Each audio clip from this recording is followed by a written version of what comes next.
ആറുവരിപ്പാതയിൽ കോട്ടയ്ക്കലിലെ ചെനക്കൽ സ്വാഗതമാട് ജംഗ്ഷനിൽ തൃശൂർ ദിശയിലും എക്സിറ്റ് അനുവദിച്ചു. നിലവിൽ ആറുവരിപ്പാതയിലേക്ക് കയറുന്ന എൻട്രി പോയിന്റിന് അല്പം മുൻപായാണ് എക്സിറ്റ് വരുന്നത്.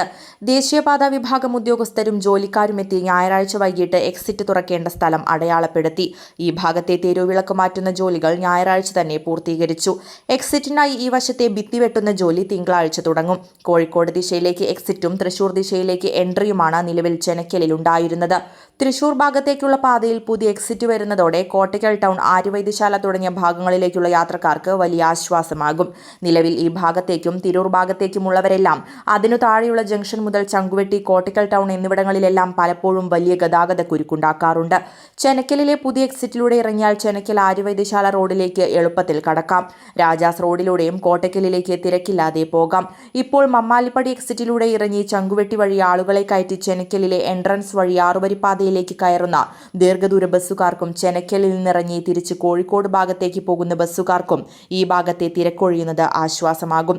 ചെനക്കലിൽ തൃശൂർ ദിശയിൽ എക്സിറ്റ് ആവശ്യപ്പെട്ട് ഇക്കഴിഞ്ഞ മാർച്ച് 25-ന് കോട്ടയ്ക്കൽ നഗരസഭാധ്യക്ഷൻ കെ നാസർ ദേശീയപാത അതോറിറ്റിക്ക് കത്തയച്ചിരുന്നു. മറുഭാഗത്ത് കോഴിക്കോട് ദിശയിലേക്ക് എൻട്രി ഉൾപ്പെടെ ഈ രണ്ടാവശ്യങ്ങളും ഡോക്ടർ MP അബ്ദുസമദ് സമദാനി MPയും പലതവണ ഉന്നയിച്ചിരുന്നു. News desk D4 news.